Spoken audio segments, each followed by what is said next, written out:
No, no, your reaction when you first heard, I assume that you knew Coach wasn't doing well, but when he finally passed, what was going through your mind when you got the news? Well, I was traveling, and I was in my car, and Steve Tredenik, who keeps in touch with all of us guys about what's going on. I had called a couple of times earlier. Of course, at some points I could get a chance to talk to him. Most times, Mary would say that he's either asleep at the time. But Steve said to me when he called is that he had just gotten information that Coach Haskins may not make it through the night, and that was during the day, about about 11:30. And as I kept driving, a few hours later, I guess around 4:30, I got a call, and it said that Coach Haskins had passed away.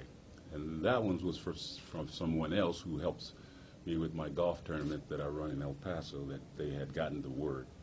And of course later, a few 15, 20 minutes later, Steve and I talked again.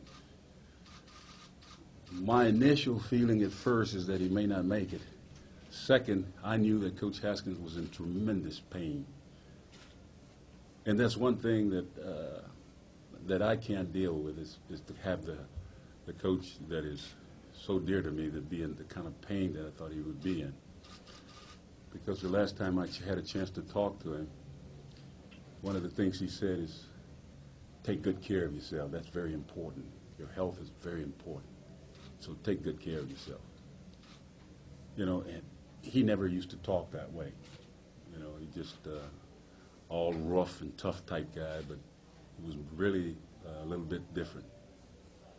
So to lose a mentor and to lose a dear friend, you know, when I stopped to think of all the guys he coached, and I stopped to think of him walking in at the age of 31, and I'm 19 years old to meet him, there's no one that could have known during that period that is of the old persons or the old team or the old member who became a coach just like he was, and on a major college level, who I used to use to tell me how to coach still. You know, it's incredible because we became closer friends because of my coaching also, because Coach Haskins was not a politician. You know, he was a coach. And I tried to pattern myself so much after the way he coached. So I just feel that I've lost a friend, a mentor, and in many cases, as we grew up, you know, it's like a father. He was tough and demanding. You have a better perspective than most, having been here all your life. What does he mean, you think, to the city of El Paso? Oh, you're talking about a crown jewel. Coach Haskins is El Paso, as I see it. I mean, Texas Western was Texas Western, and I came here the year before Coach Haskins got here. And of course, our football was, you know, pretty good at those days.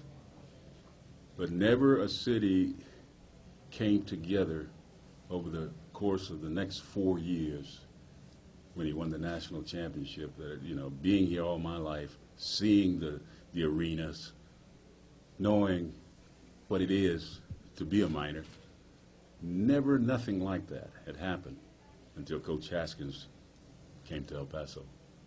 Coach Haskins has said, said before that he never looked at the color of the skin of the five he started in '66. You said before you think he knew. Well, you know, I talked to Coach, and we honored him, John Thompson, myself, and Cheney, all the black coaches, in Arkansas. And one of the games there, we brought him in. Coach Haskins was the kind of person that did not like you to single him out to say what he had done for society. And I'll never forget one day as we spoke, I told him that, Coach, do you realize what has happened? Do you realize what you've done after all this years gone by? He says, not really. He says, I tell you what, Nolan, I played the best five that I could play to win. I said, you know, it's amazing what people don't understand. Coach, you should accept being the guy that broke the line. Why? Because you did, first of all. Whether you knew it or didn't know it, that's what you did. And you should accept that. Once again, he says, you know, I understand where you're coming from, but I still played the best.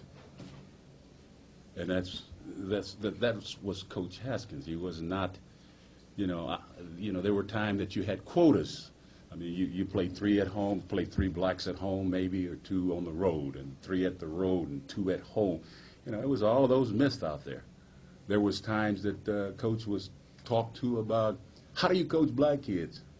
And he would say, damn, I coach them like I coach everybody else. That's simple. And then that's why I said he was a simple man with values that it's amazing that had he known all the values he had, maybe he wouldn't have been as good. But I'm going to tell you what, I honestly believe that there are people that are put into this world and on this earth that can change the course of many things, but they were put here to do that. And you have no control over it. I believe that.